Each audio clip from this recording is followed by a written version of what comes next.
I've done a fair amount of television work, but radio has always been my passion. And the thing that I like about radio is you can rely on yourself. Pretty much. Television, as we were saying earlier, you're standing there, you're in the middle of a link, and suddenly the sound man comes walking in and goes, okay, we've got a problem with the battery. There was always an element of charity and compassion in our house. In our home ways. And that has followed me through. And I think by the awareness that's been created by situations that I found myself in, that component has always come through. And that's why I'm passionate about linking every single thing that I do to charity. To charity, yeah. Who came up with the idea that this particular P.W. Botha should be running the country on my watch? King David Studio Podcast. Do you know, it's such a pleasure to have you in our little mini podcast. It's a wonderful pleasure to be here, my bud. You know what, I must tell you, it's the idea with this is to document the history of South African radio with the voices that are still around to tell the story. Because you know what, God didn't bless us with a endless life. At some point it has to stop. Yeah, exactly. And I felt the need to have a chat with people like yourselves. So just for you to be aware of this, I've had the likes of Koos Radebe, the founders of Metro. Old friend of mine. I bumped into him the other day at Rand Park Golf Course. I knew it had to do with golf. That's Koos for you. Yeah. I had Thomas, Bad Boy T. He was here, and he said, I was with Koos. We were playing golf. Everybody speaks like that about Koos. Exactly. And you're back on the radio. Yeah. You know what? For the first time, I'm back on the radio, and for the first time in a long time, I'm having fun. Wow! Because I started off in the. I'm sorry if I'm presumptuous and just carrying on with the interview. Yes. But I started off in the 1980s.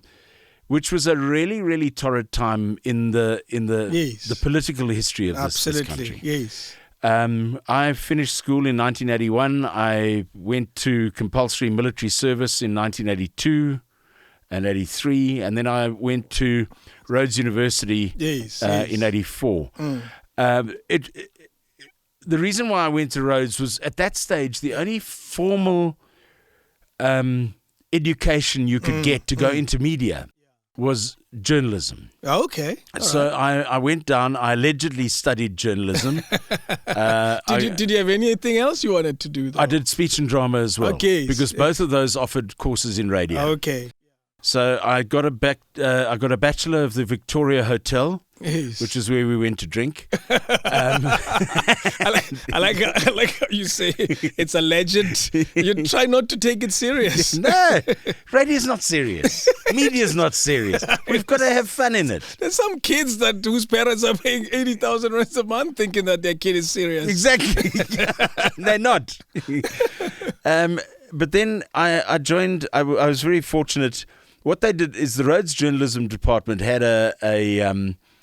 they had a system where the top two students in the radio course in second year went to either 702 or to 604. Wow, as a permanent gig? Or? No, that was for over the Christmas break. Ah, okay. As an intern. Wow. And those were the only two independent newsrooms in the country at the time. That's amazing. That opportunity. Yeah. I mean, 702 was registered in Bobotswana. Yes. And Capital was registered in Transkei. In the Transkei, yeah. So they were broadcasting from Umzimkulu in Transkei. Okay. Because what they'd done is the founders of those two stations had read the different acts available. Yes. And basically what they were saying is, okay, we've got a transmitter in Bobotswana from a 702 perspective, and Capital said, we've got a transmitter in Umzimkulu. In Transkei, independent. And they are independent homelands. Yes. So if you don't accept them as independent homelands, then you must scrap the entire homelands bill. Yes, because then it's wrong. Yeah, you're lying. Yeah, exactly. Yes. So the government at that time, the National Party government, couldn't do anything about those two stations, and we became a thorn in their sides because we had there were two newsrooms who were actually putting out independent news. At that time. Who were putting up, this is what's happening. This is what's really happening. Exactly. Yeah. And I mean, I remember because when I joined Capital, I did my internship, and they then offered me, after my third year, offered me a permanent position. Wow. And I went into the newsroom as what they call a copy taster in those days. Okay. And a copy taster in those days used to go into work at 3:15 in the morning, and you used to go through all of the Reuters and the SAPA copy that came out on the machines. Yeah. And you used to start throwing out the rubbish and putting together stories which the morning editor would probably use. Yes, okay. And we had a formidable newsroom in those days. I mean, people, people like Zahed Kachalia. Yes. Who I think is now, he went off and started running Australian broadcasting. The radio section of Australian Broadcasting. That should tell you the talent. Yeah. Because Australia has always been renowned as a hub of a lot of great talent in radio. Yeah. Zahed Kachalia, the late Manu Padiachi, David O'Sullivan, who's now with Kaya FM, James Lorimer, who's now a DA MP in Parliament. Yes.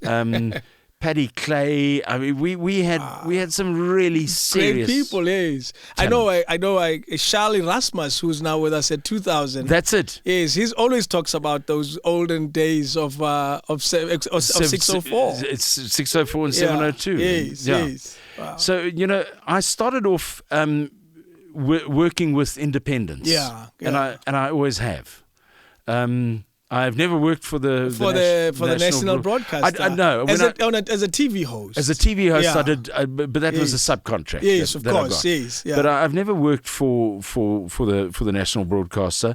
You almost did technically, because Highveld was bought from SABC. That's correct. And you joined them when in 1997. 97. Yeah. When Primedia bought Highveld. Bought Highveld. Yeah. And you know what? I'll never forget, David. Yeah. When we bought Highveld, when Primedia bought Highveld, at that stage, Primedia paid 320 million rand for that license.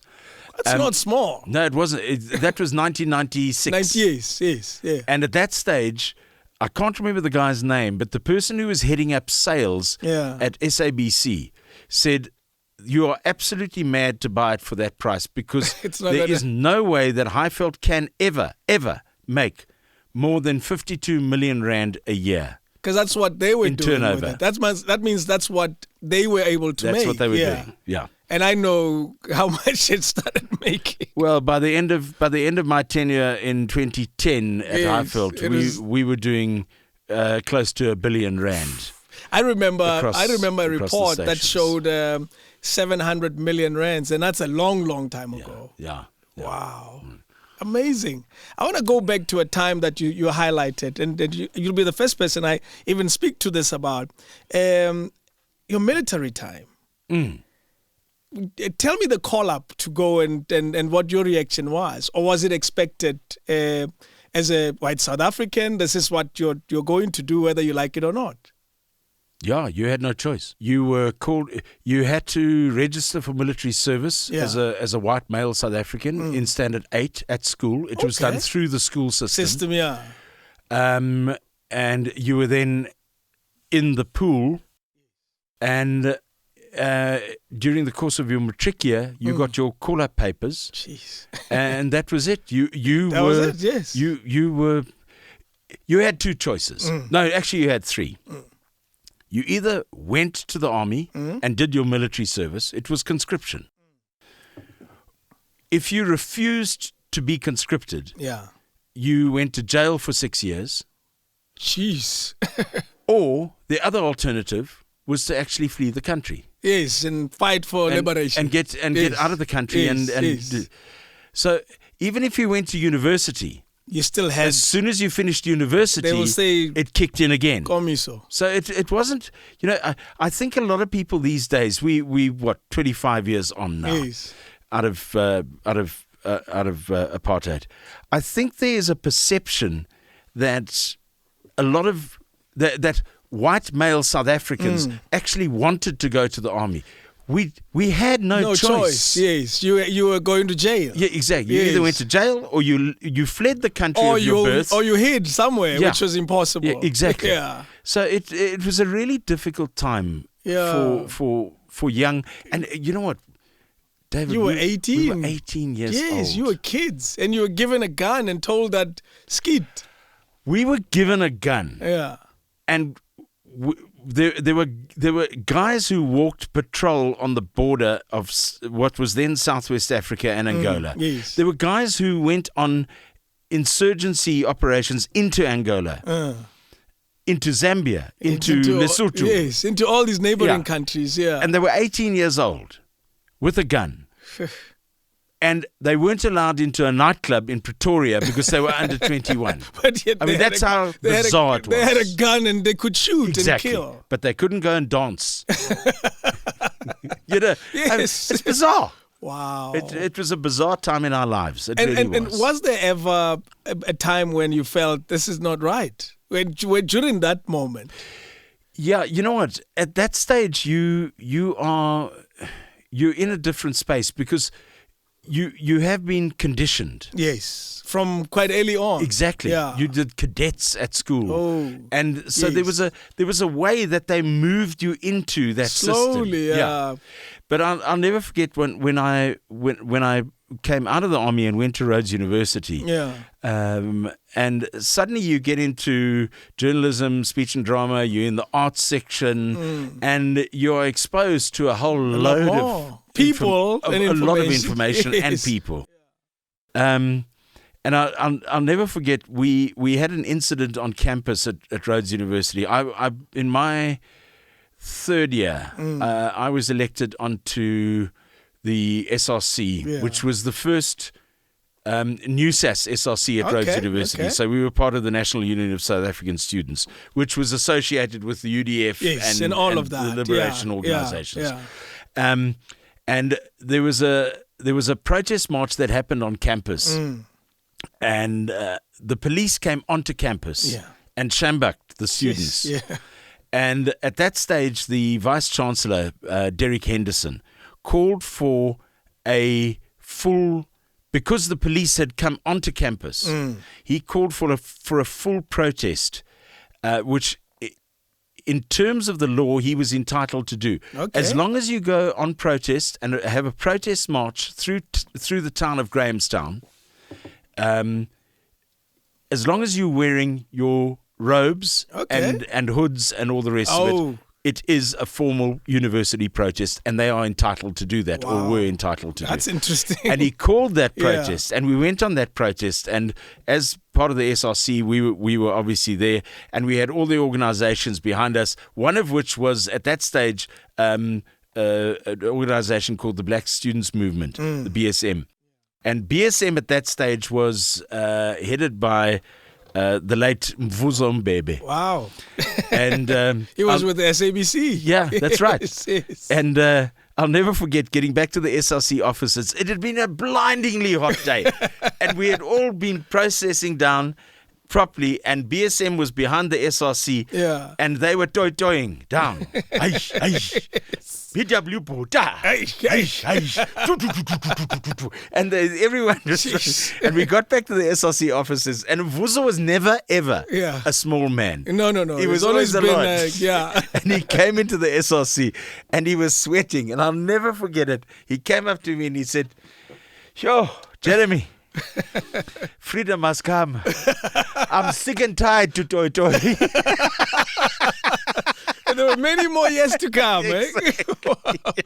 Freedom must come now. I'm sick and tired to toy. Wow. But it's you know what? You go through those phases in life. Yeah. I'm very fortunate that I've been able to go through to all experience of those. all of those, which is why the military part, I look at it and say it's amazing how immediately after military indoctrination to some extent, you are now a freedom fighter in inverted commas. You know, you're toying with Mvuzo Mbebe. That's amazing, eh? And we had good times. We had good days. Was it really indoctrination? Was there? Absolutely. Was there? These are the terrorists. Yeah. And that's just it. No, and this is absolutely. what you're fighting for. Yeah. we were given the whole thing on the dangers of communism, and the fact that the communists were whipping up the black community to take over. All they wanted was the gold mines in South Africa. So it was.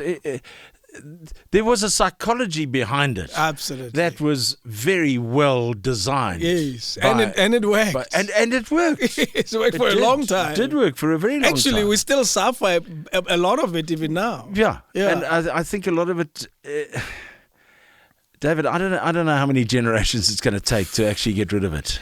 Yeah. But a lot of it is still prevalent and present. Yes. And we have to constantly and consistently work against it, and I think that's the problem. I don't want to speak for white South Africans. No. But it's too much responsibility to speak on their behalf. But in from my point of view, I do think that what is happening still in this country is that there's not a recognition of what has happened. True. And it didn't happen in 1948 when the National Party took over, or 76 or when whatever. There was a march. It started centuries ago. Yeah.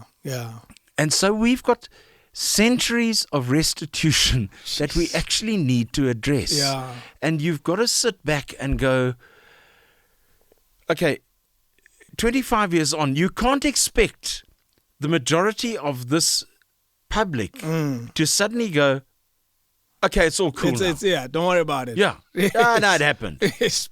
Don't worry. Yeah. Let's move on. It's just not possible. It's absolutely not possible because, I look at people who I know in this country whose grandparents were part of a system, and some of them are still alive, and they don't understand what's happened and what's changed. Do you think we call it, maybe people just don't understand it, don't grasp it. Do you think people know about it, know what actually happened? Because sometimes, when you interact with a white guy who is clear about the way they think, you almost sound like there's just lack of knowledge more than appreciation of the challenge. I think there's a lack of knowledge on a lot of things in this country. There's a lack of knowledge on a lot of things in the world. True. Let me put a different spin on this conversation right now. Okay, we talk about the Afrikaner and the position of the Afrikaner, which sometimes is seen as, through some of their leaders, as being a very negative position in the country. But then you've also got to understand that, when we talk about concentration camps, the first thing that comes to mind is the Second World War and Nazi Germany. That's true. But concentration camps were actually invented by the British. Jeez, yeah. In South Africa. Yeah. And they concentrated the Afrikaner nation into those camps. Yes. So, we've got to, I think we've all got to reach out and understand each other's histories and where the negativity and the forces are coming from, so that we can turn around and recognize them. And I think that's the most important thing. Is to turn Until around. we get there where we don't understand or know, we will never change much, because you just don't know. It's like the xenophobic text that we have now. You almost want to say, okay, let's stop, let's have a chat. What's the story exactly? Because I know this morning I was saying at the core of it, you're dealing with hungry people. You're dealing with hungry people, mothers and fathers who are not criminals. They just see a store that's open and they're going to run into it and grab something because somebody has opened it. It's a criminal act, yes. However, you're dealing with someone who has nothing else. There's no other option besides this one. There's bread. They call each other. Let's go. The store is open. Let's go and take. And those are the challenges. But you almost want to sit down and say, what are the real problems? I spoke to these guys on air this morning about they represent migrants and people who are asylum seekers in South Africa. And they're saying the challenges with us is we want to be documented, but we're not, because to get documented in South Africa is a lot of work and it's expensive. And if I'm here looking for refuge, and you can't make red tape for me to get documented. So it's those conversations that we don't understand, and that's why it's easy for South Africans to say that they're stealing our jobs, they're taking our jobs. You know what? I think there are three issues that you've just raised here. The first one is the integration into society. And I'm talking there from a government level. There is so much corruption, especially in areas where foreigners are involved. That's true. Because they don't have protection, exactly. Yes, they're vulnerable. Yeah. That's the first thing that needs to be addressed. The second thing that needs to be addressed is the fact that we need to be more accepting on every level of our society. And the third thing was something that was told to me by a Zimbabwean who I was having a conversation with. And he said to me, Jeremy, you've got to remember that places like Zimbabwe and Zambia, Botswana, Malawi, Lesotho, he said, when the South African nation had its back to the wall, in the 80s, we accepted people into our communities. That's true. And he said, we're not getting that acceptance from the South African public. And he said that is a huge problem to us because he said, we helped them. Yes. In their fight. We trained their soldiers. We've now got our fight in our country. And we also need to be helped. Yeah.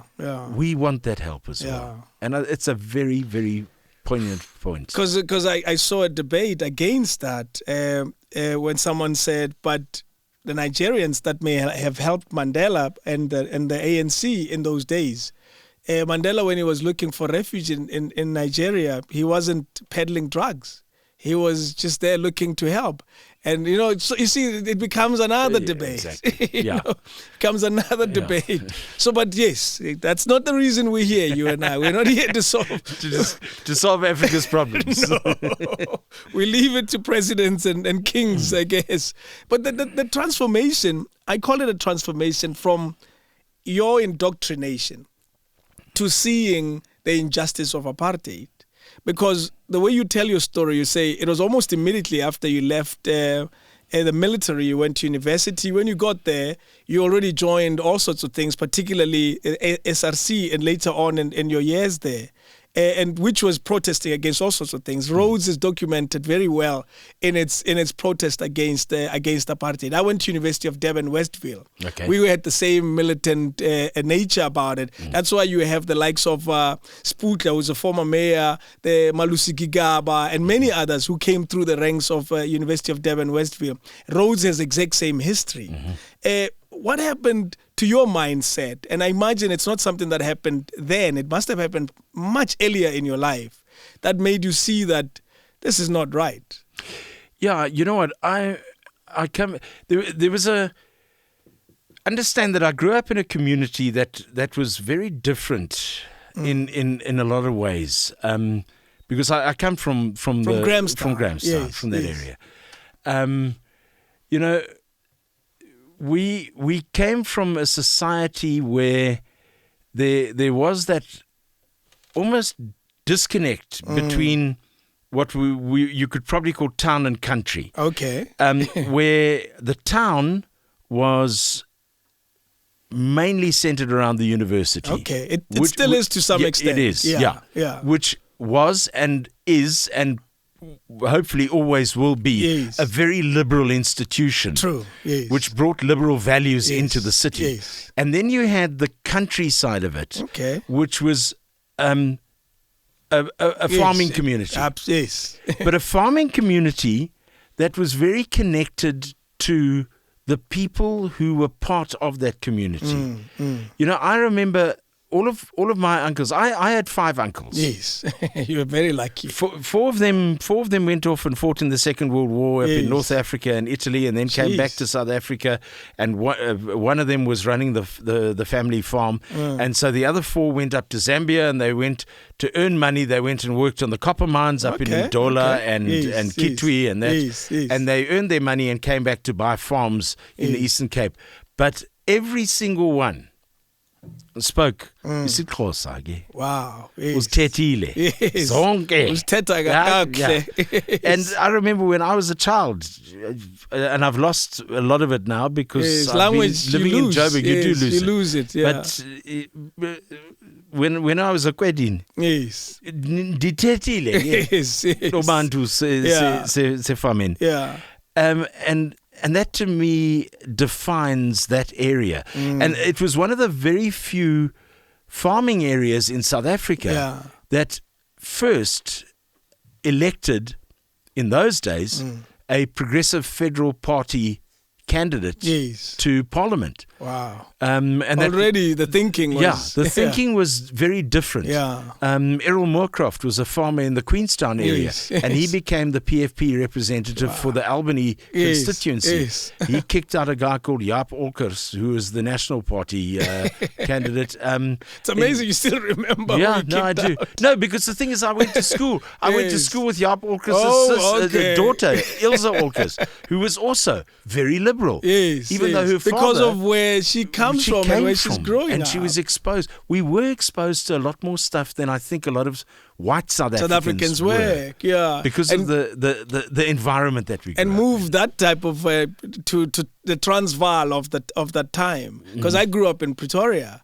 And the thinking was completely different. No, it would have been absolutely different. Completely different. Totally. The University of Pretoria at the time didn't even accept black students. You know, it was a completely different place. Yeah. It was a different planet. Yes. No, yeah. So your transition was not much of a transition. No, it wasn't. Yeah. I think, you go through, David, I think you go through life and you accept things that you have to do. And you move on. You move on. Yes, you pay your taxes and carry on with your life. Exactly. Yes. And you can complain about the corruption and where the tax money is going. But you know what? The right thing to do is still to pay your tax. Yes, exactly. Yeah. And that's it. That's really that means your military days were not particularly easy then. No. To be in that environment where you're hearing all this stuff is thinking, all right, I'll do this and finish. You've got to do it, get it over with, and then move on. How long was it? 3 years? 2 years. 2 years. 2 years, yeah. Compulsory 2 years, Absolutely you do that, get out. 2 years. 83, 4? 82, 83. Yes. Yeah. That was amazing. A compulsory. And it's a whole community of white South Africans who went to the military that live amongst us, who are, and that's really what it is. Yeah. Because some of us, I've never handled a gun. I've never even been near a gun. Yeah, and you know what? A lot of those white males who are sort of my age, sort of 50s, even a little younger, because it is, find it very difficult to talk about that because it's a difficult time. Yeah, it was a difficult time.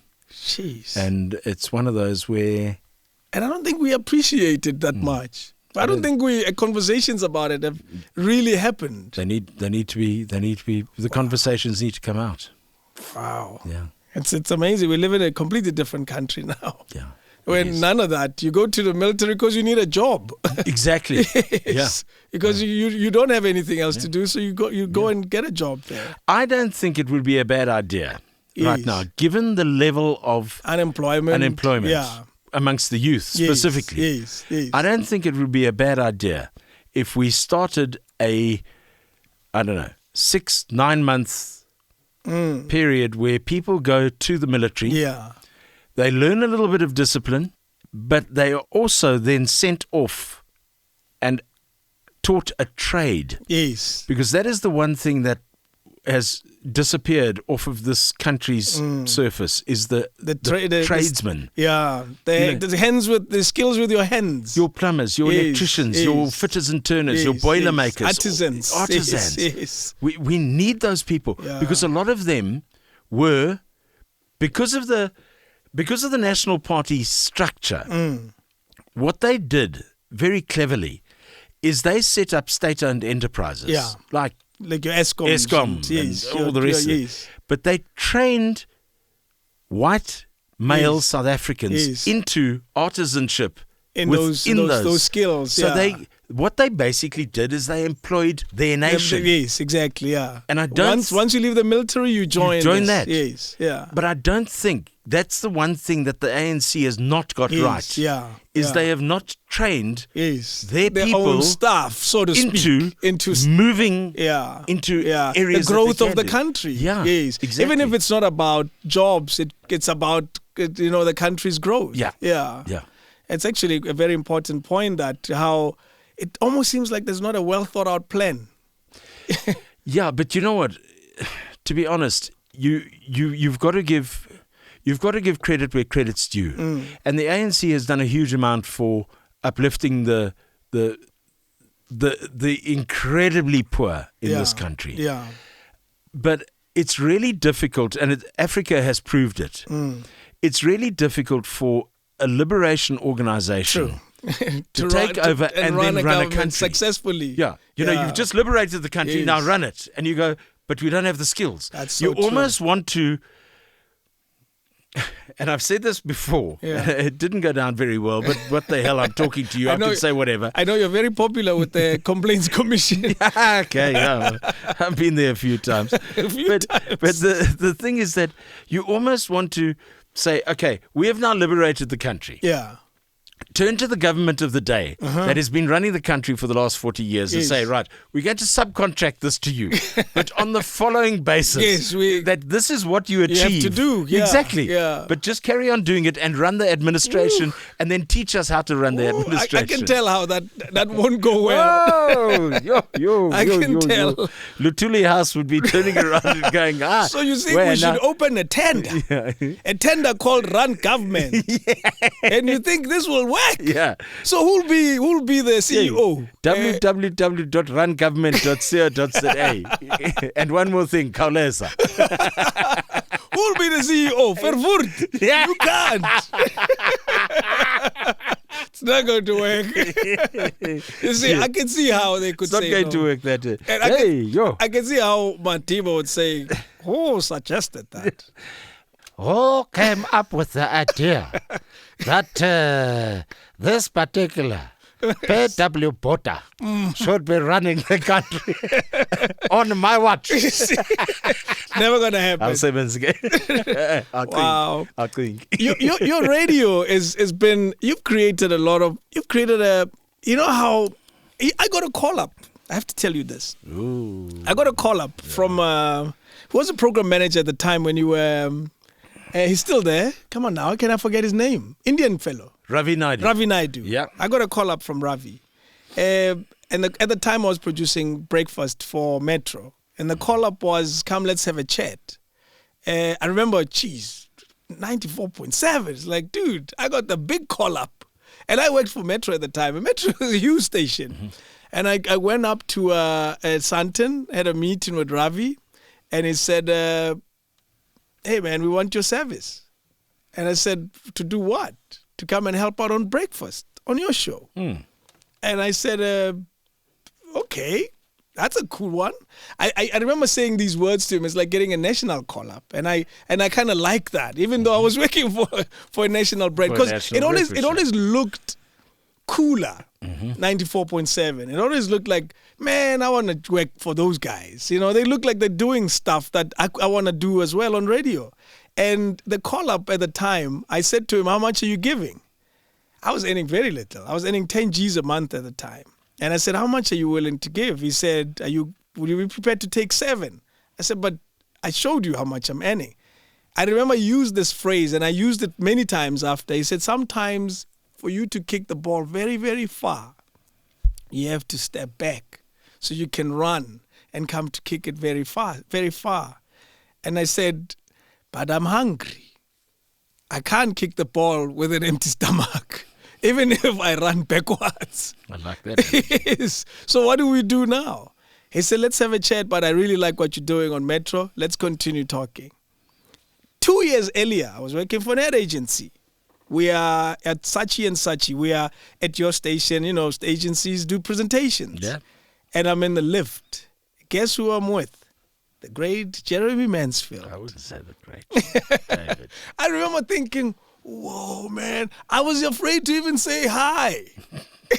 Because at the time I wasn't on radio and all I wanted to do was do radio. I had done community, all of that, but never did mainstream. And I worked for a station, Durban Youth Radio at the time, a small station.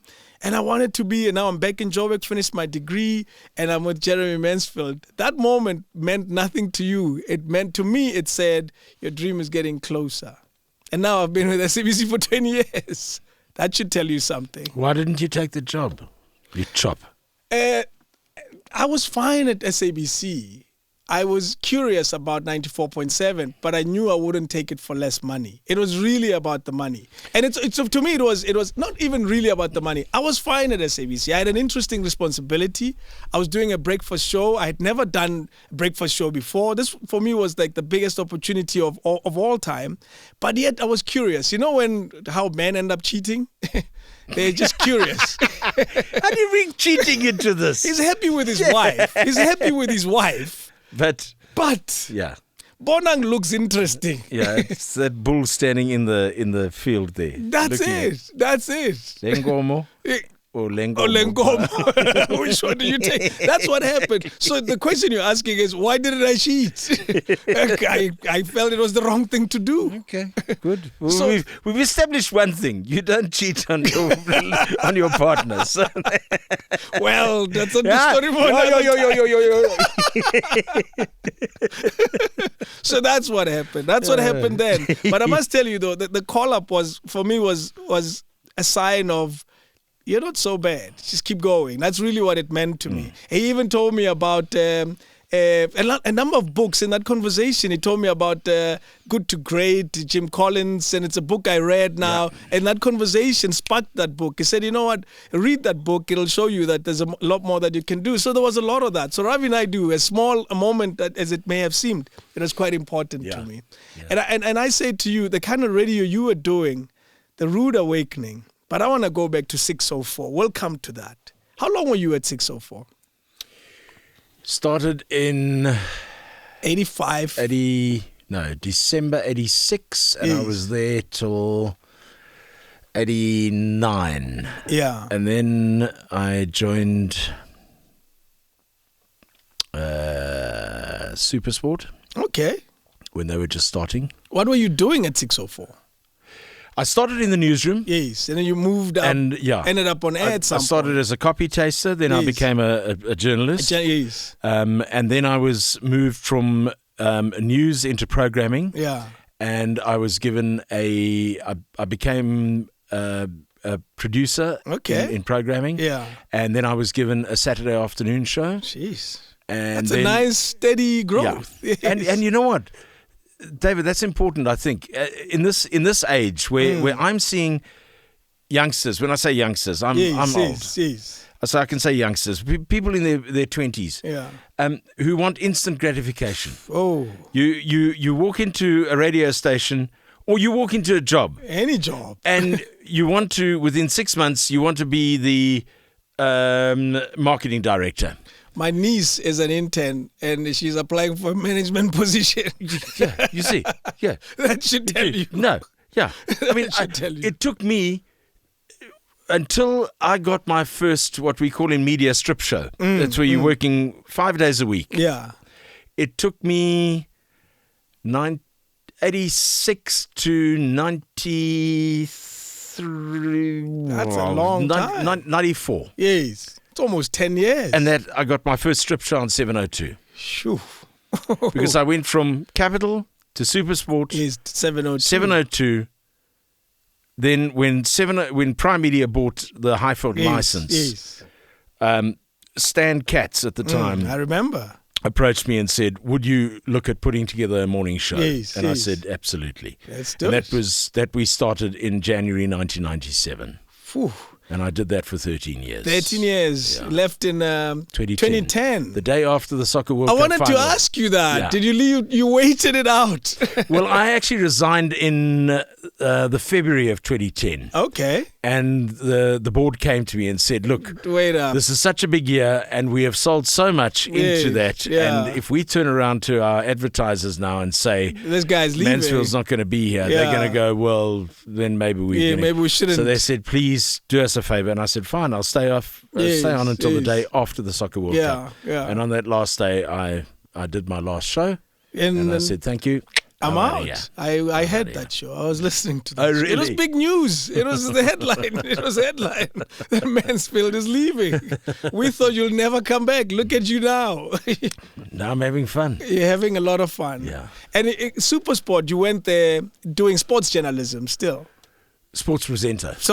Yeah. I think there were only a handful of us in the beginning. And it was quite small as well. Was. Yeah. I remember sitting in, I swear, the studio was the size of this table. And that was it. And there were 3 cameras around. Yes. And it was myself. I'm trying to think who was there. Myself, Gary Bailey. Jeez. Kevin Savage. Yeah. Darren Scott. I can't even remember. Yeah, but it was a small operation. It was a minute operation. It has grown into something else now. Oh, geez, they own Randburg. Yeah, pretty much. Yeah, Randburg is now multi-choice city. That's what it is. Yeah. The big building that there was a petrol station there. A week later, there's a humongous. Exactly. Wow. We were in the little building. I don't even know what it is now, but there was one little building, and there was one studio that was Supersport, and then they had a bigger studio where they ran the main shows like Carte Blanche and Front Row and all of that. So you guys were not even important. No. We were just stuck in a little hole. We were in a little pigeon hawk there. And I think now Supersport is the cash cow of that organization. Yeah. Absolutely. Visionary. I mean, you look at sport and you look at the amount of money that's poured into sport. Look at the politics. Now it filters into politics of the day, exactly. with who owns the rights. Yeah. I mean, if you want a portfolio and cabinet, you want to be the Minister of Sport. Be the guy. Yes. Exactly. Wow. Yeah. What a time. And now joining Supersport, clearly your dream was still to do radio, not necessarily morning radio. Yeah, you know what? I joined Supersport because I wanted to get some television experience. Ah, okay. But I learned very quickly, and I've done jeepers. I did Supersport. I did work with Front Row. I did. There's a word or two with SABC. With SABC through Johan Stemmert. I've done a fair amount of television work, but radio has always been my passion. And the thing that I hate about television, let me put it this way. Yes. The thing that I like about radio is you can rely on yourself. Pretty much. Television, as we were saying earlier, you're standing there, you're in the middle of a link, and suddenly the sound man comes walking in and goes, okay, we've got a problem with the battery. And so you've then got to recreate everything that you've just done. You say you at Supersport gained a bit of a TV experience. You didn't last long there. No, because what happened at Supersport was that Gary Bailey at the time was doing morning sport on 702 at the same time. And because of commitments that he had, he needed to change to afternoon sport. And he came to me and he said, would you consider doing the morning sport on 702? And I said, yeah, fine. Okay. And I went and started working with John Burks and Gary Edwards. Wow. And that was one of the biggest learning curves I've had. That's why I said, wow. As you say John Burks, immediately I pause. You know, from a music radio point of view, I think the person I've learned the most amount from when I was at Capital Radio was Kevin Savage. Yes.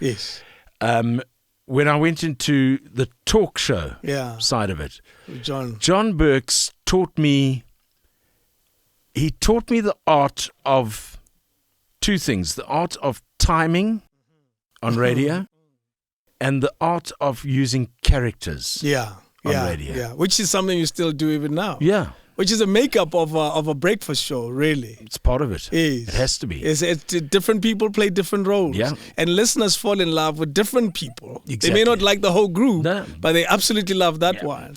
And you know what? It's creating the persona on air that works because each person fulfills a task. I've worked with Samantha Cowan for many years. Even now you're still with her, And some of the filthiest lines that I've come up with on air, and I'll tell you this, and you can edit it out. Don't tell me they come from her. They come from her. Oh, no. But she can't use those lines on air because she is the mother figure. She's the handbrake. She's the no, guys. Exactly. You can't say do that. Yeah, exactly. After she told you the line, she said, you can't say that. Exactly.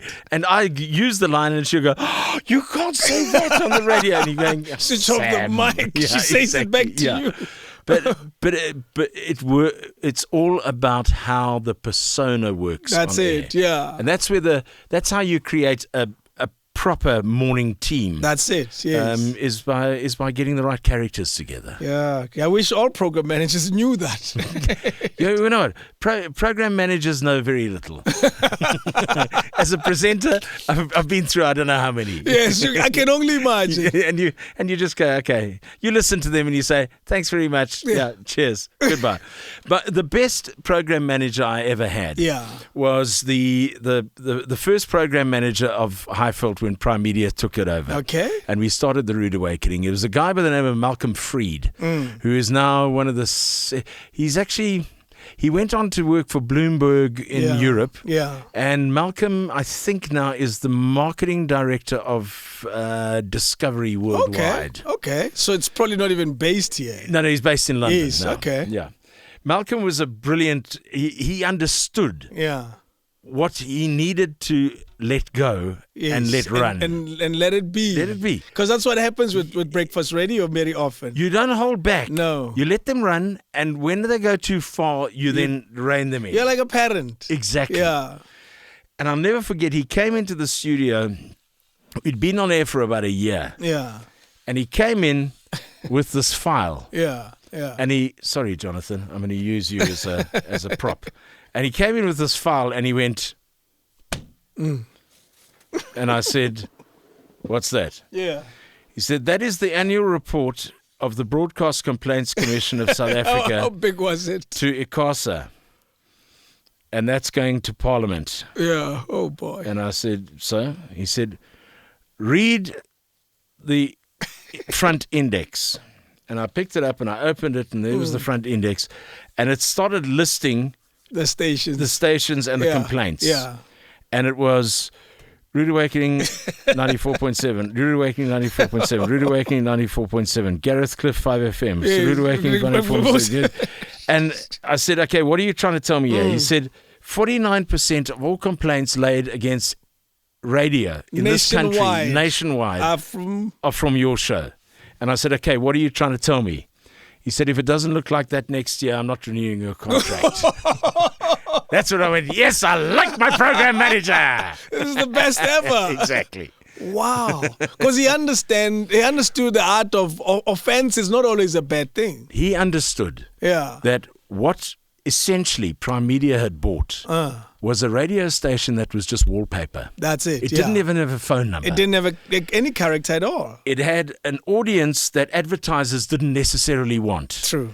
We had to blow that audience off and then get somebody and establish else. a new audience. Whoa. And he understood knew that. Yeah. And that was my directive from the board when I started that show. That's Get go crazy. That's why we called it the Rude Awakening. We were up front. We said, this is what it's going to be. Wow. And we went out, and despite the media having full tilts at me about my actions and what I did on air, that was my job. Yes. I was contracted mandated to do that. That was my mandate. Wow. And I went and fulfilled my mandate. And that's why, in my humble opinion, it became very successful. It became a very successful show.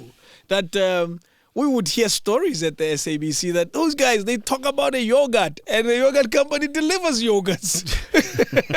They're just having a chat. Yeah. It's like, I feel like McDonald's. And before the end of the show, there's a packet of McDonald's. It's like, should we try that here?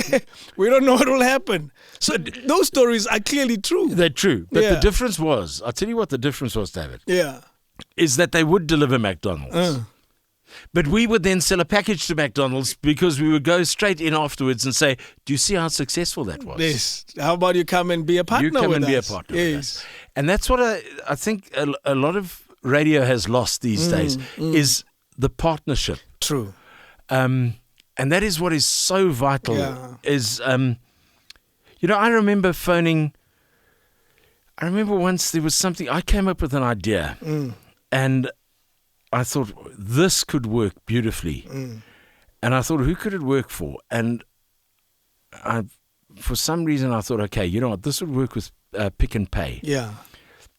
And I remember I picked up the phone and I phoned Jonathan Ackerman, who was at that stage was Yes. the marketing director of Pick Yeah. and Pay. And I phoned Jonathan and I said to him, John, I've got an idea. This is what it is. I don't know what it's going to cost you because I haven't even taken it to sales yet. Yes. Just a thought. But I don't want to waste my time and take it Yes. to sales. And then it goes through the red tape. Yeah. In principle, would you buy into this Yes, idea? yes. And he said, absolutely. Let's do it. And I went, okay, fine. Cost it. And then I Let's went do to it. sales and I said, here's the idea, cost it out, send it to Jonathan It's Ackerman. done. And within a month, the idea was on air. Wow. And it's those sort of relationships that you build with people. Yeah, it's not like that anymore. Now we can't wait to leave the building once we're done with our show. It doesn't work that way. Look, some of us are trying. I did a presentation for SABC 2 weeks ago, and I did another one a week ago. I go with the sales team. Yeah. And we sit there and chat to potential clients. I realized that they felt they needed to beg me to do that. I said, no, don't worry. I understand this problem you're having. And I understand that having me in the room makes things a little easier. I can talk about the show that I'm doing, that I've just presented, not a show that I'm imagining like you would if you're talking about my show. And those don't exist anymore. That very phone call to say, how about we do this together, it doesn't exist anymore. Yeah. But there's the art of collaboration and working together. Because putting together a team on a breakfast show, you have different minds, different backgrounds, different opinions, on and off air. And you seem to have put together a team that seemed rather indestructible. Do you have memories of when you just didn't want to work with these guys anymore, or they didn't want to work with you anymore? Or Sam amongst others, she's still around. Yeah, I don't think I never wanted to work with anybody. Yes. It's just that radio, like any other business, evolves constantly. Yeah. And there is a time where what was working It's no longer is not going to work any longer. And that means you've got to move on. Yeah. And you've got to change the landscape and change the framework Yes. in which you're working. I mean, we're looking at the moment at the way that we are selling radio. Yes. And a lot of radio stations in this country are still selling radio the same way they were doing it in the 1990s. Yes. The world's moved on. It's completely totally different. How you package it is no longer the same. Exactly. Yeah. And you've got to look at packaging across different media types and into social media and all the rest of it. Digital platforms. Exactly. I saw Jacaranda's website is selling stuff. Yeah. They have headphones you can buy. Yeah. It's yeah. like, You've got to start thinking out the box here. Yes. Kaya has kayashop.com. Yeah. It's like you can go and buy stuff there. So clearly so much has changed. And I think half the stuff that's bought out of Kaya's shop is actually bought by Greg Moloko himself because I know him. he's probably buying this stuff. He'll buy anything. I love him dearly. You're an avid fan of radio people as well. It seems like it. It seems like radio people matter to you just as much because you make reference to so many people in your telling of the story. Yeah, you know what I think it is, though, David, is that they're all part of your life. Because, I've grown up with them. My career's been dependent on them. It's been defined by them. Yes. And I've had fun with them. And it goes beyond just the radio industry. It goes into the music and entertainment industry. Yes, I mean, yes. people like Hazel Feldman, who started all the entertainment through Sun International, and now runs Tony, her son actually runs Showtime Management.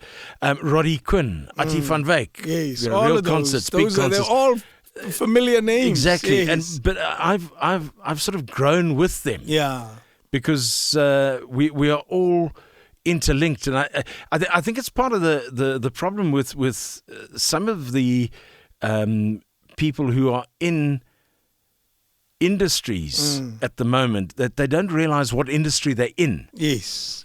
We had this discussion a while back when I first announced I was going to be joining Hot, and I got a call from Golden Lions Rugby Union to say, would we be interested in becoming media partners with them? Because the 94.7 audience has changed because of their programming. Has changed. True. They've grown older as well, and the programming had to slightly adjust to a much younger audience. Exactly. Yeah. And that audience doesn't necessarily fit the profile of the person who's going to rugby. True. I notice even the color of the audience is changing. Yeah. Yeah. And that's fine. You've got to change with the times. Yes. And Golden Lions Rugby Union then identified us, and myself and a guy by the name of Dexter Brain, who is now in Australia, we sort of put together the first deal with 94.7 and Golden Lions Rugby Union as media sponsors. So they came to me and said, would you guys be interested? I said, of course we would be. And so you've got to sit down and go, guys, you're no longer in the game of rugby. You're in the game of entertainment. Yes, and you have to remember that. Yeah. So you are fighting against casinos, you name it, movies, everything, airtime, Netflix. Yes. You know what I mean? And sit home and watch it. Yeah, it's the same with soccer. Yes, it's the PSL can't turn around and say we're in the game of soccer. You're not. No. Yeah. If that's what they think, they're in the wrong. That's why they couldn't get a what's that, a coach. That's why they couldn't get a decent contract. Exactly. Yeah. Because they think they're in the business of. I've always known that our core business is crowd and crowd entertainment, because you have to get many of them. Exactly. And then once they're here, you say quietly, call your advertisers, come, they're here. Exactly. Come and say something to them quickly, which is what Patrice Motsepe did when he got Beyonce. Got Beyonce on stage, and then got all sorts of politicians to come on stage to speak to the crowd. Yeah. Yes. Yeah. He understands it. That's it. He gets the picture. That's it. Yeah. I see. That's why he's a billionaire. And we're not. I was listening, and I was very lucky to catch you with Bruce very recently. Talking about money, Bruce Whitfield. Oh, Bruce, yeah. Yes. A cousin. He is. You were saying that. He's a cousin of yours and so forth. And you, obviously, you shared stories together, quite a number of stories, including that your father retired when he was 45. Yeah, that's right. Why was that? He was a young boy. Yeah, he was. He'd done well. Yes. Well enough to say, I'm good. And then he was grabbed hold of by one of the local schools in Grahamstown, St Andrew's College, which was a private college, which was a bit of a problem within our family, because we all went to Kingswood College in Grahamstown, which is the opposition. But St Andrew's. So you had township oppositions of school versus street versus street. Exactly. Oh boy. Absolutely.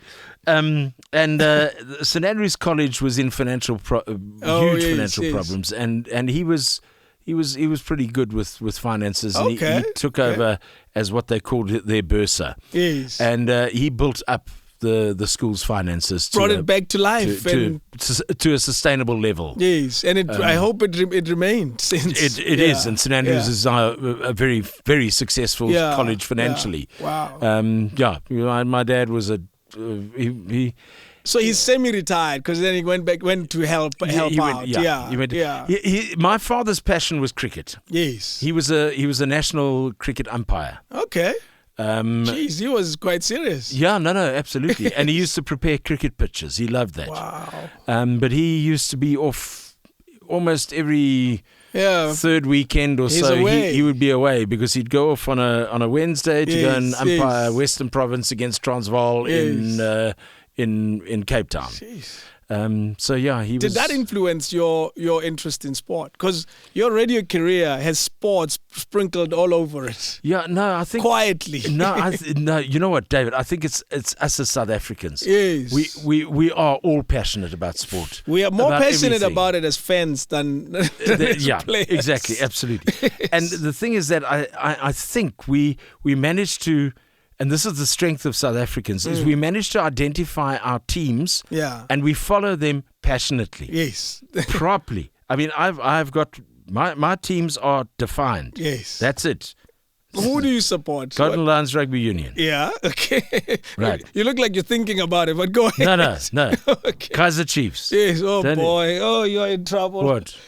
You know, I'm a Downs fan. I'm a Sundowns fan through and through. I think your team is... Right. No, wait. You know, it could have been worse. You could have said Pirates. I know. Then I would have climbed over the table and smacked you.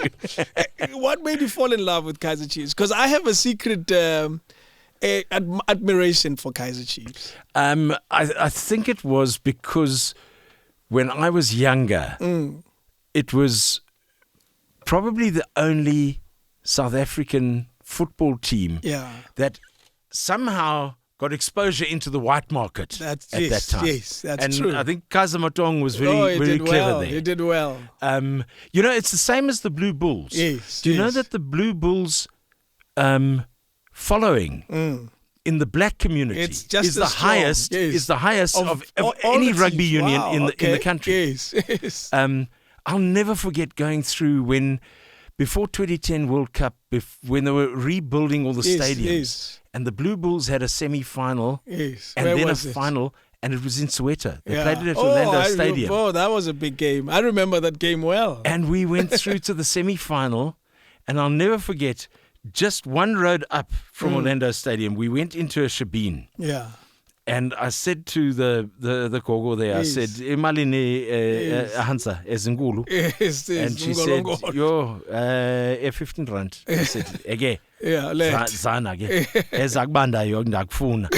And the next weekend, I took a whole lot of mates and we said, we're going to the final and we're going there. And we walked in and as I walked in, she said, yo, hello, Twanam. I said, Ndiyaphila Emali neza Hansa. She said, 25 rand. I said, yo, it's my meal again. It got more expensive. She knew. Okay, they're coming from Sandton, they can pay Sandton prices. That works. It works. But you see, that is now empowering a community. That's true. You know, you're right with the Blue Bulls, because I know that there is that support even in the Pretoria area. Yeah. You know, you find a lot of it. But Kaizer Chiefs, on the other hand, I'm a Sundowns fan because of where I grew up. I grew up in Mamelodi. Okay. And my mom's house is literally 20 steps away from the stadium, HMBJ Stadium, which hasn't been used in a long, long time. But many years ago, that's where they used to play. And that remains my sentimental attachment to Sundowns. However, I have visited Naturena. I have visited the home of Kaizer Chiefs purely out of admiration to say, this guy has built something amazing. I stood at the gate with the logo this big and I said, oh my gosh, it motivates you and inspires you as a person to want to build something from nothing to what Kaizer Motaung has done. Yeah. Because his story is literally the same as any South African black person who grew up in apartheid, who struggled and had a dream and a vision. He loved soccer and has built a team that you go to the UK, there's a band called Kaizer Chiefs. You know, it literally permeates across the world. And you look at it like started by some guy from Pefeni in Soweto. And look at it now. Yeah. That's why I admire Kaizer Chiefs. So we're not far apart. I like your team. I don't love it. Yeah. When I cheat on Sundowns, I cheat with Kaizer Chiefs. That's the relationship. As long as it's not Pirates. As long as, I don't know why you guys and your cousins. You know your cousins. Yeah, no, but you know what? You share the same bank account. Yeah, no. But, your cousins. Listen, when I started, let's go back to radio. When I started in journalism, we had certain beats that we would do for news. Yes. And one of mine that I was sent on numerous occasions was Soweto. And so I got to know Soweto very, very well in 1986 when there was trouble every single day. I mean, you would get into Soweto at 4 a.m. and you'd start working with the informers you had on the ground, saying where's the protest action today, what's happening, and all the rest of it. And I remember getting tear gassed on a few occasions. So you know tear gas well. I know tear gas well. From a recipient. Yeah. And I remember the original Not the one that all the German visitors and all the overseas visitors go to now. I remember the original Wandi's Tavern. Whoa! In those days, I think it was okay. We're going back. Yeah, sure, in 30 years. Yeah. I think it was in White City in Jabavu. Gee, look at you. Yeah, I don't even know. Yeah, and I should know. I remember journos getting into Wandi's Tavern at 11 in the morning, going, "Yo, jeez, Wandi, Zana, yeah, Zana's booze." Jeez, yeah. You had an interesting life, I must tell you. You've had a life that's not typical of a white South African male. And I'm sure you're aware of that. Yeah, I am. Yeah. And I'm very grateful for that. Do you think it has made you a more whole person? I think it's made me a person that's more aware. Yeah. And I think that is also...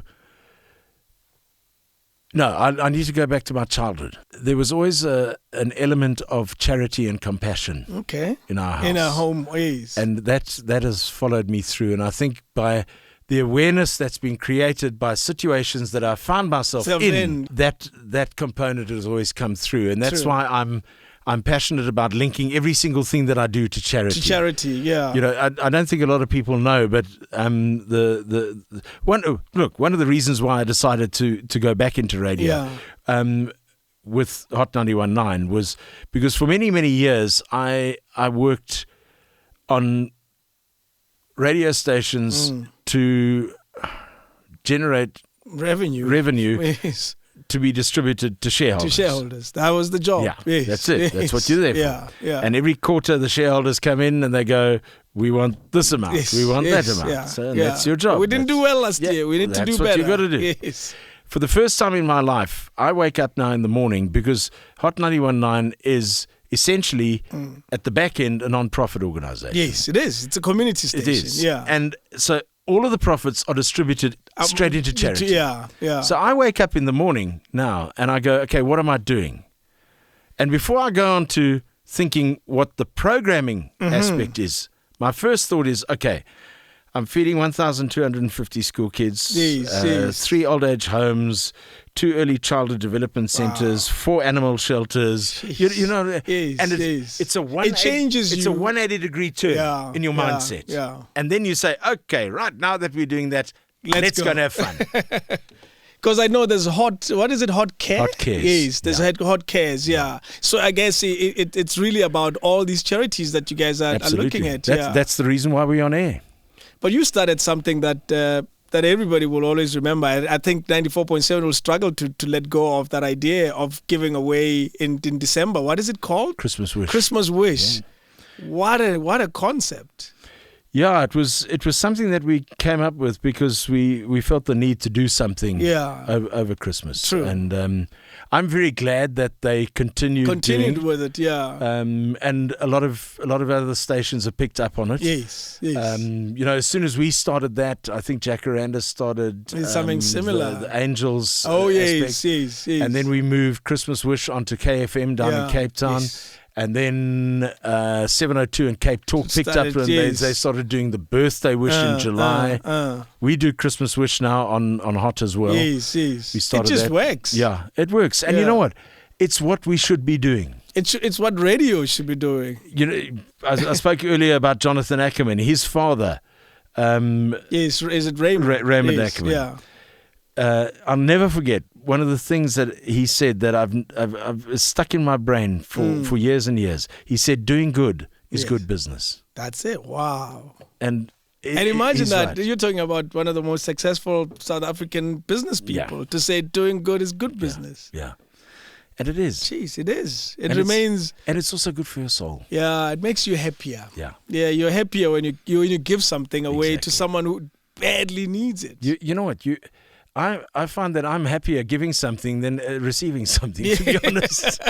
Might as well just give it away. Yeah. Your radio at Prime Media lasted a long time. And this may not be an easy question. Do you remember some shows that stand out? Because I've done radio for so long. If you ask me that, I wouldn't know where to start. Yeah, you know what? I don't remember stuff from the past. And it's not a memory thing. I think it's more what you need to do. I sort of clear my brain of stuff I've done. Then you look to almost keep it open for stuff more coming to come. in. Yes, that's wisdom, right? You know, I'm probably the world's best eavesdropper. I'll sit in a bar having a beer with mates, and I'm talking to you, but I'm listening to the conversation over there, because that guy's telling a story that I'm thinking, wait, hang on, that could work. I could use that on the radio. Exactly. I think we're all the same. I write notes on my phone all the time. Exactly. And you hear a line and you go, that's a good line. Now, how do I use that? Okay, and that's when you start constructing. Because you go, okay, that's the outline. Yeah. Now, how do we get there? Okay, so you say that, I say that, and you say that, this. You say that, I say that, you say that, and we close punchline, it this way. Bang, we're good. into the traffic We signal. go to ads. Yeah, exactly. Yeah. Wow, I didn't know everybody does that. I thought that was my problem. No, you know what the thing is, and it's something I learned from Burks. Yeah. The best radio is well scripted. That's true. The art of good radio is making it sound like it's spontaneous. It is, exactly. Yeah, that's what it is. That is an art. So for as long as you remember, you've always wrote them, whether in your mind, you wrote links in your mind. Yeah. You still do now. Yeah, and I'll still think, okay, that line's great. Who would deliver it? If it's me, or if it's Sam, or is it our taxi driver Simpiwe? Yes. Or is it Friki Geyser? Yeah. Or is it? And you run through your characters to see who would. Who because is best it may to actually deliver be a this. phone call in from a character with that line. Wow, man. You make me fall in love with radio again. Good. At least I've done something good today. Yes, because you make me remember. Because I was trained by what's his name? He was station manager for 5FM at the time. Try to remember back when you were doing breakfast. Who was station manager for Anthony Duke? You don't do you know him? You worked with him? Because he was at SABC for as long as I can remember. So I don't know his history. Anthony Duke was my music manager at Capital Radio. Wow, listen to that. I don't know his history. Anthony was my music manager at Capital Radio, and then he became program manager at Capital. And then he went to 5FM. And when I was there, when Romeo called me, Anthony Duke was station manager for 5. Yeah. And Romeo made a special request, which I will always be grateful for, and it probably doesn't even mean anything to him. He asked Anthony to meet me at least for an hour once a week or every second week, just so we can chat. Yeah. So he can listen to the show, because I was just a producer, and he felt he needed to train a producer just as much as look after a presenter. And we would just sit and talk about radio. And no, you could have done that better. You didn't do that well. This is how you used to think about it. And that became our routine for a little bit. Until today, I still think of those conversations. I remember going after my first show that I did on Capital Radio. Yeah. Was a sports show. And I remember after the sports show going with Anthony Duke and a guy called Andy Dollington. Now, Anthony at that stage was our program manager. Andy Dollington was the new music manager. Okay. And we went to Roxy's Rhythm Bar in Melville. There were these two girls playing on stage, young women playing on stage. And we were having a beer and listening to them.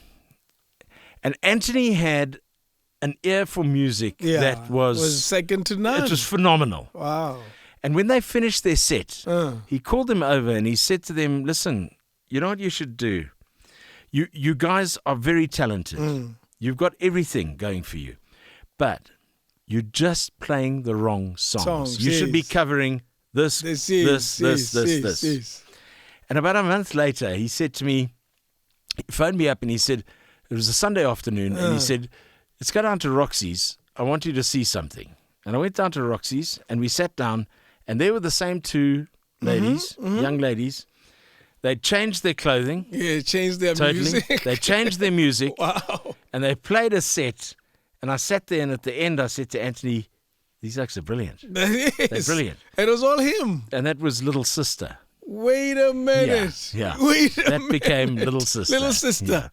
And I mean, Anthony had that ear for music. Yes. He could pick up a hit like at the drop of the hat. See, I didn't even know that. For me, he was just this radio guy. A great program manager. And passionate. Yes. Yeah.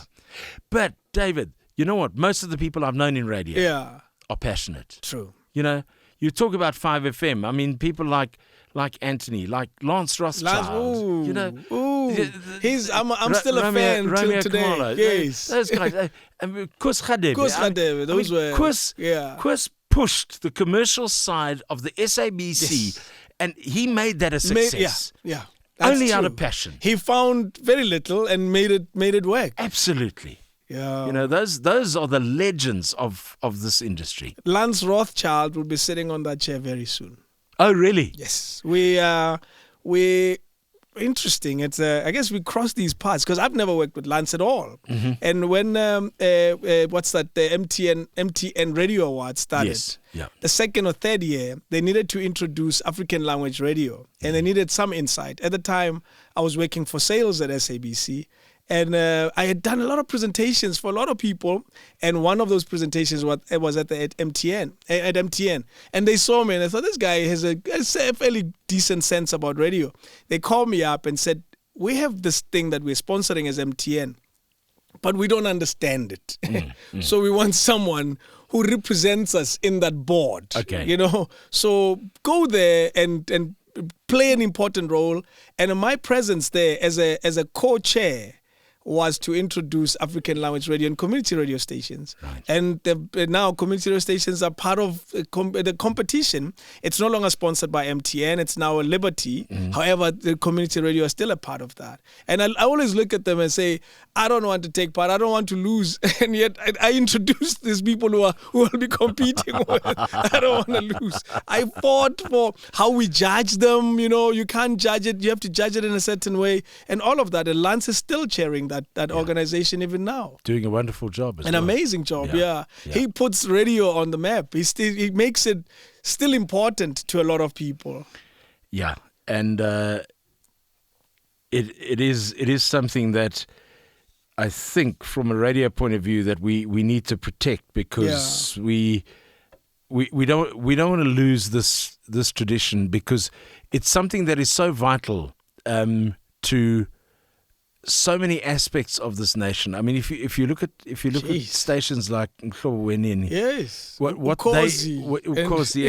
what they deliver to people who would not have any other source of information. Social information. No, nothing. It's vital to this country. I was proud. I interviewed the head of SABC Radio, a lady called Nada, last week, and we were celebrating the growth of SABC radio station in terms of listenership. Mm-hmm. It's Ukozi is now back on these crazy 7.7 million listeners. Yeah, I mean, it's you know what I mean? It's back on those weird numbers.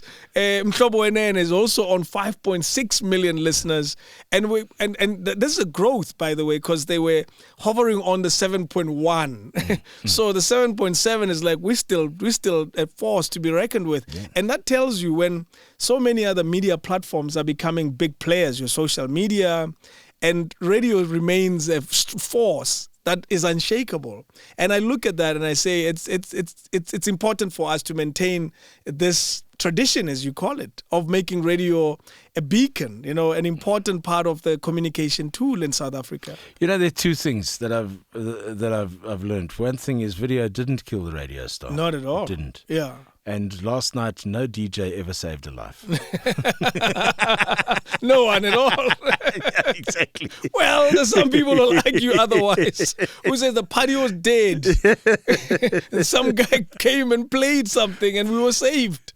I don't know if you've had him here, but you know who you need to get on. Let me write this note. Who's that?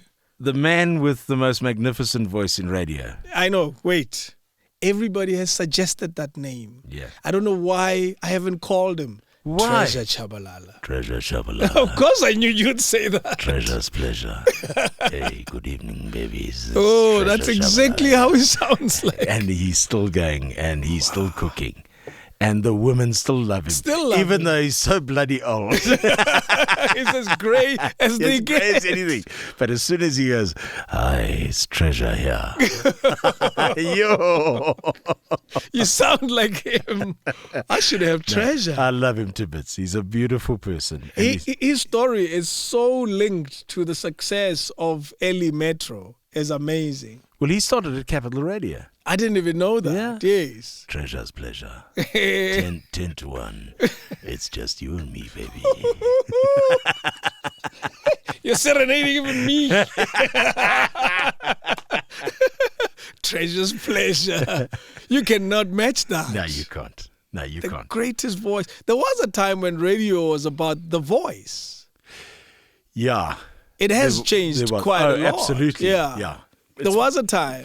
Yeah, it's become, it's funny. It went about the voice, then it went about the personality, Yes. and then radio stations started to try to take the personality out of it because they wanted the station to be bigger than the personality. Yes, I remember that Yeah. debate. And now it's sort of changed again. Yes. What do you think it is now? I think what it is now is it's become more lifestyle oriented. Yes, yes. And if you fit into the lifestyle of an audience, and if you can get under that audience's skin, You're good. then Yeah, you're gonna be able to work with yeah. them. And a lot of the time you find that it's the music and things like that play a role in that space. Absolutely. Yeah. And that's becoming more and more specialized. Yes. There was a time, I know when I started in radio, we used to choose our own music. Yes. Yes. And you can't do that now. That's not going to happen now because the music department is doing all the research and they're going, yes. this is what song you will play. Yeah. And Because we know what they want. exactly. Yeah. And you know what? That's fine. I'm Yeah. quite happy to do that Yes. because they understand that. They don't understand what I do. Yeah. And I don't necessarily understand what they do. Let's carry as on. long as yours is contributing to mine, Yeah. and mine is contributing to yours, until I'm happy. until they really get it wrong. Yeah, which exactly. could happen. Which could when you happen. say, what is that? Yeah, Yes. Before we wrap up, Yeah, you're bo. still a good friend of the BCCSA, even now. Yo. Because we were meant to have this chat a week ago, and No, we there were was- told, there was a minor problem that there came. was a minor problem to do with something you said on the radio. Yeah. Well, you know what, we say stuff. I mean, David, you've got to continually push to the boundaries. I'm clean, man. Yeah. There has to be a clean guy in the group. I'm the driver. I'm the guy who will go with you to the party. I will dance just as much, but I will drive because I didn't drink. I'm that guy. And I set in for Fat Joe because Fat Joe is like you. He does the show just before mine. He said something about gay people and it got him in trouble. Yes, I remember that. Yes, it Yeah. got him in trouble. Yeah, you see, that's why I love Joe. That's why I love Fresh. Exactly. They say stuff. Yeah, Well, exactly. there'll always be that guy in the group who's nerdy, who'll never do anything wrong, and that's me. I said in for Joe. I did clean radio, and I left it the way I found it. Well, I found it in a little bit of a mess. So you just cleaned up a I bit. cleaned up a bit Yeah. and walked away. He came in again. 2 days later, there was another complaint. It's like, oh, boy. It's Joe, my man. So you happy to be friends with us? I've known Joe and I've known Fresh for years For a and while, years and years, yes. and it's always nice to bump into them at different gigs, and we just go, so what are you up to? So what case are you dealing with now? This and this and this. You go, "Ah! What offense have you done? Why didn't I hear that line? Jeez. Wow, man. There's a guy in the UK, Chris Moyles. Yes. I've followed his style of radio for quite a bit, and I've always, every time I listen to him, I see your face. He's just as crazy. He's just as, and it's not, the word is not crazy. He's just as liberal or liberated to feel like he can say whatever he wants. Who's inspired your radio over the years, or you stopped finding inspiration from external sources? You know what? I've now got to a stage where when you say who's inspired me, there are the people I've discussed already, Yes, Savage yes, and Burks yes, and those yes, guys. yes. But what inspires me now Yeah. is your normal South African citizen. Yeah. Because I'm finding so much humor True. And we are starting to laugh with each other. That's it. That is so true. And you watch Twitter, it looks crazy. Yeah. And you know what? You can start using that humor. Because at the end of the day, laughter is what is going to save us. Heal this nation. Yeah, that's so true. And the please God, the time comes when we can all start laughing with each other. Not at each other. Yes, with each other. Yeah.